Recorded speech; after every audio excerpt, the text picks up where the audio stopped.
जब लोकसभा चुनाव के नतीजे आए थे तो लोगों ने जिन पार्टियों की तरफ उम्मीद लगाकर देखा था उनमें चंद्रबाबू नायडू की टीडीपी और बिहार की सत्ता में स्थापित नीतीश कुमार की जेडीयू थी।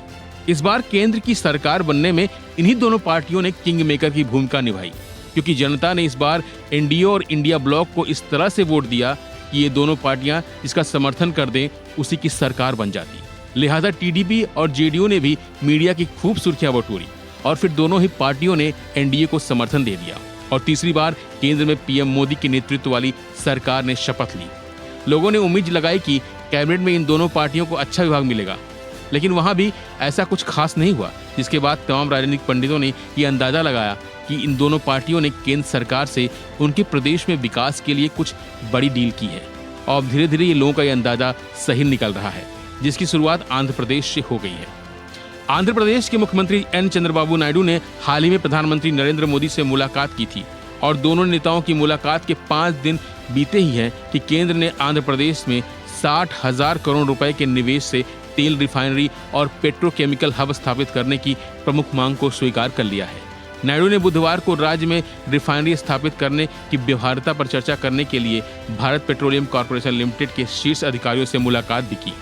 हालांकि लोगों का कहना है कि रिफाइनरी की औपचारिक घोषणा 23 जुलाई को पेश किए जाने वाले बजट में किए जाने की संभावना है। आपको बता दें कि चंद्रबाबू नायडू के लिए बड़ी जीत है, क्योंकि उन्होंने प्रधानमंत्री और पेट्रोलियम मंत्री हरदीप पुरी के साथ अपनी बैठकों के दौरान रिफाइनरी स्थापित करने पर जोर दिया था।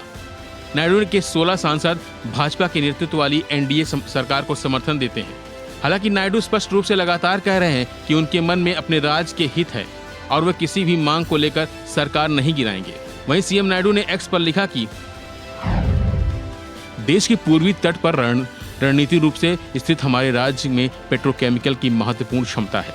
आज मैंने अध्यक्ष और प्रबंध निदेशक कृष्ण कुमार के नेतृत्व में भारत पेट्रोलियम कॉर्पोरेशन लिमिटेड के प्रतिनिधियों से मुलाकात की। हमने 60-70 हजार करोड़ रुपए के निवेश के साथ ही आंध्र प्रदेश में एक तेल रिफाइनरी और पेट्रोकेमिकल्स कॉम्प्लेक्स की स्थापना की संभावनाएं तलाशी। मैंने 90 दिनों में एक विस्तृत योजना के साथ रिपोर्ट मांगी है। इस परियोजना के लिए लगभग 5,000 एकड़ भूमि की आवश्यकता होगी, जिसे सरकार बिना किसी परेशानी से पूरा करने की उम्मीद करती है। इस खबर के निकल कर आते ही अब लोगों की नजरें बिहार के मुख्यमंत्री नीतीश कुमार पर जा टिकी हैं। ऐसा इसलिए है कि केंद्र सरकार में टीडीपी के साथ साथ जेडीयू की भी अहम भूमिका है और पिछले कुछ सालों से केंद्र सरकार और नीतीश कुमार के बीच किस तरह के संबंध थे इसे सभी ने देखा। लेकिन इस बार मौका था कि नीतीश कुमार केंद्र सरकार को समर्थन न देकर इंडिया गठबंधन को समर्थन देते, लेकिन इसके बावजूद उन्होंने एनडीए को समर्थन दिया। इस दौरान जेडीयू ने बिहार के लिए 9 हवाई अड्डे, 4 नई मेट्रो लाइंस और 7 मेडिकल कॉलेज के साथ साथ 200 अरब रुपए का थर्मल पावर प्लांट लगाने के लिए पैसे मांगे हैं।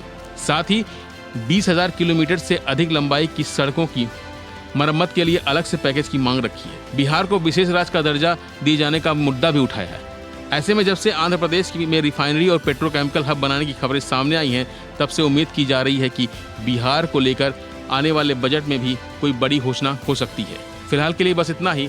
बाकी अपडेट के लिए बने रहिए वन इंडिया हिंदी के साथ।